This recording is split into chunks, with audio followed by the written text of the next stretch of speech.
long break for 7 years. I think my last trip here was year 2008. But I was coming for year 2001 for the Young Global Leader for Tomorrow. And remember, I never heard about the Davos when I came. But when I came, in the Switzerland, so many young people demonstrate. It was such a horrible thing that I asked them, why did they do it? They say, anti-globalization. And I said, why? Globalization is a great thing. Why people don't like it? And then we come all the way for 2 hours here. There's a machine gun. There's people checking us. Say, oh God, is that a fallen or is that prison we're gonna go inside? But when I joined the fallen as the Young Global Leader, I was thrilled by so many ideas. For the first 3-4 years, I learned what does the globalization mean? What does the corporate citizenship mean? What about social responsibility mean? All these new ideas, and I see so many great leaders talking about leadership, and I benefit a lot. And in the year 2008 and 9, when the financial crisis came, I think it's better go back to work, because we can never win the world by talking. So go back, spend 7 years. Now I come back, I think it's time to do something in return. So I learned so much 12 years ago. So why I should not talking to the young global leader of today, sharing with them how we gone through. So that was the thing. Let's start with where you are today. Just how big is Alibaba? How many people come every day? How many people come in a week? How fast is it growing? Yeah, we have over 100 million buyers visiting our site, shopping our site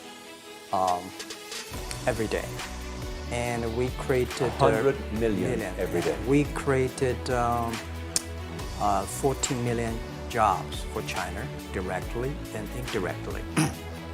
And we grow from 18 people to 30,000 people, 18 people in my apartment, to now we have 4 big campus. Compared to 15 years ago, we were big, but compared to 15 years later, we're still a baby. How big will you be 15 years from now? I think 15 years ago, I told my team that in the past 15 years, we grow from nothing to this size. And 15 years later, I want people to know about Alibaba, know Taobao, because it's already everywhere. I want 15 years ago when we talk about what is e-commerce, why small business can use this e-commerce, use internet, and do business across the nation. And I hope 15 years later, people forget about e-commerce because they think it's like electricity. Nobody thinks it's a high tech today. This is something that I don't want 15 years later. We still walk on the street talking about why and how e-commerce can help people. You tried to get into 3 colleges. Each time they rejected. No, I tried. There is an examination that young people, if you want to go to university, you have to take the examinations. So I failed 3 times. Right. But a lot of fail. I failed for funny things that I failed a key primary school test for 2 times, and I failed 3 times for the middle schools.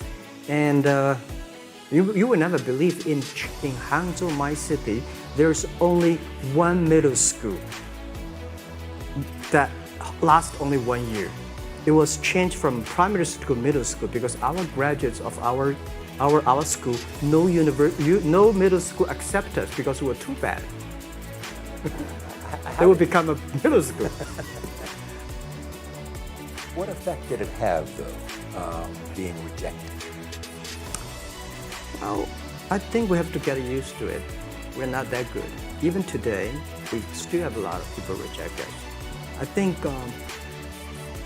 when I graduate from universities, and before for 3 years I tried to fill in the universities. So I applied jobs for 30 times, got rejected. I went for a police. They said, no, you're not good.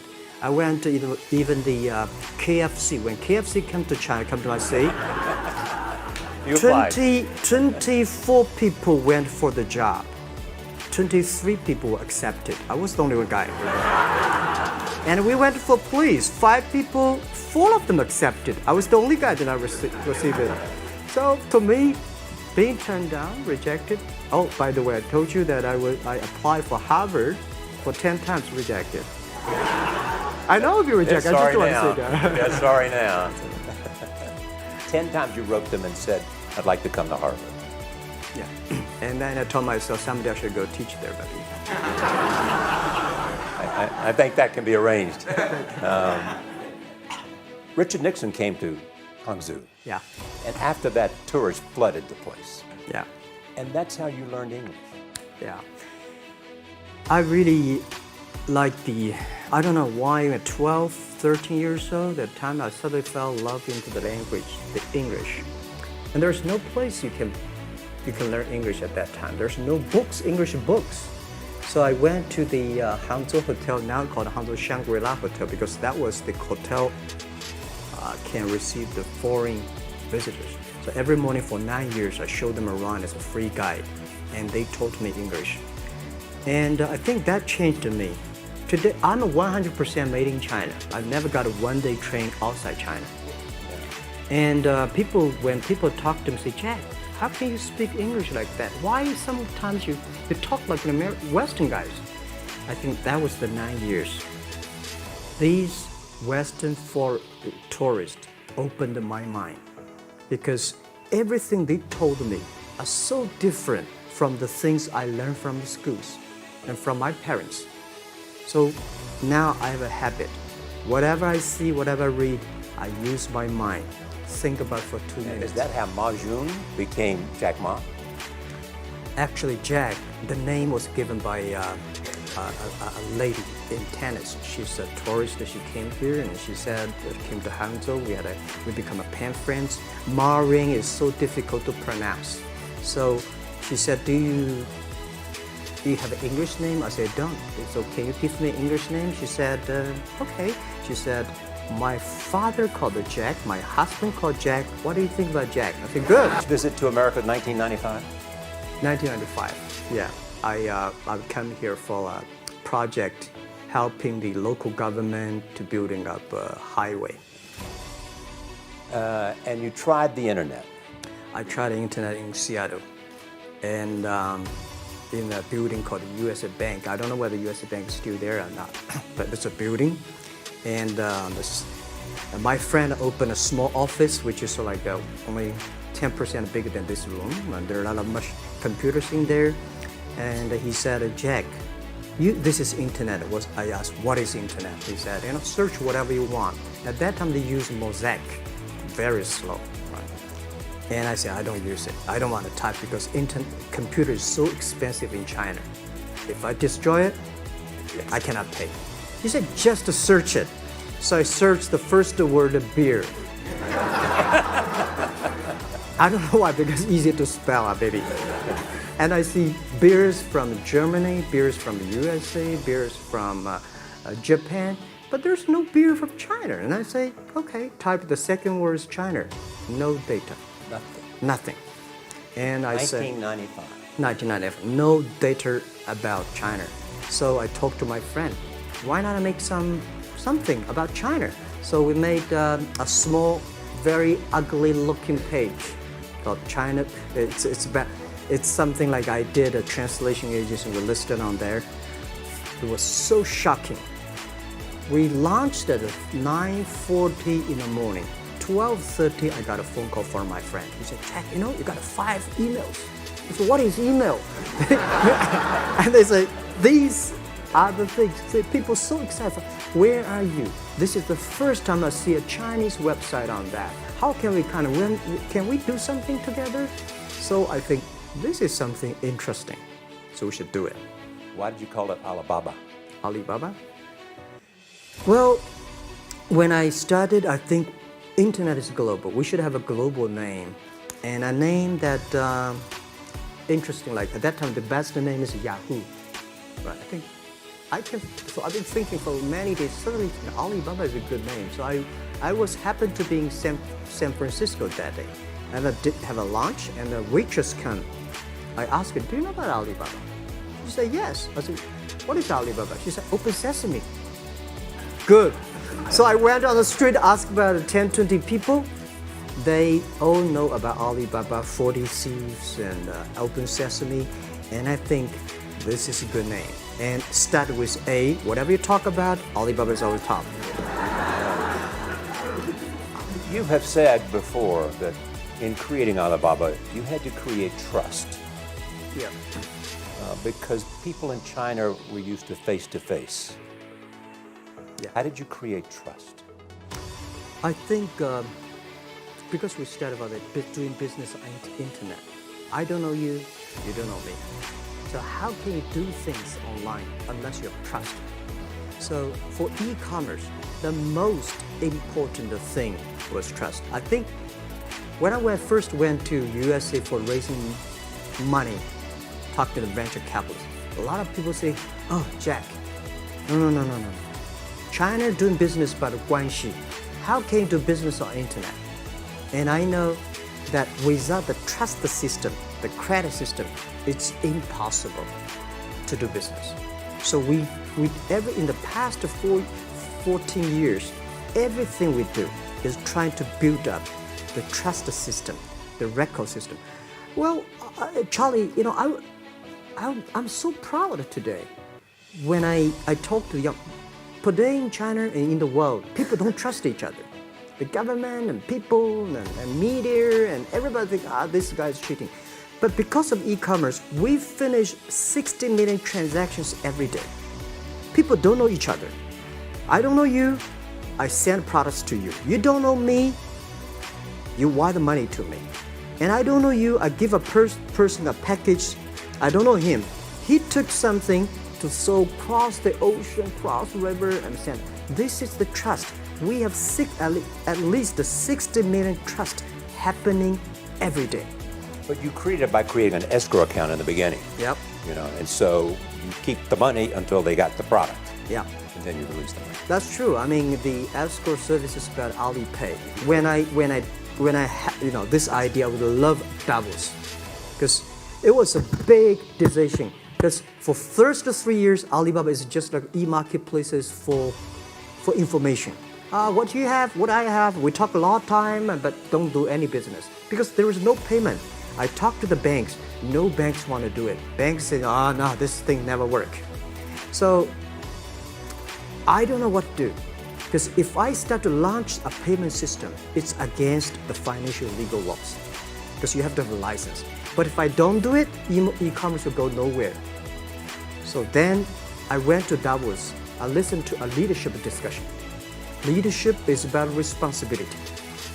And after I listened to that panel, I give a call to my friends, my colleagues in my apartment, say, do it now, immediately. If something wrong, the government not happy about that, if one body has to go to the prison, Jack Ma go to the prison. Because it is so important for China, for the world, to build up the trust system. And if you did not do it, and do not do it properly, stealing money, money wash, no trust record, I send you to the prison. So that was the thing. And people don't like it.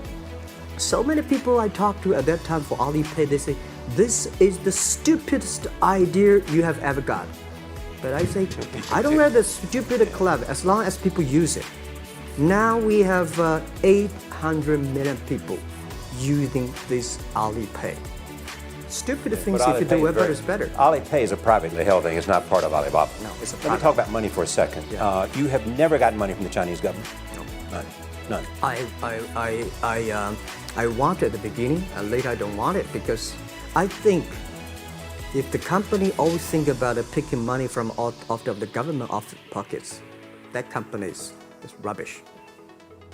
Think about how can you make money from the customers and market, and then help customers succeed. That's our philosophy. No money from Chinese banks? No.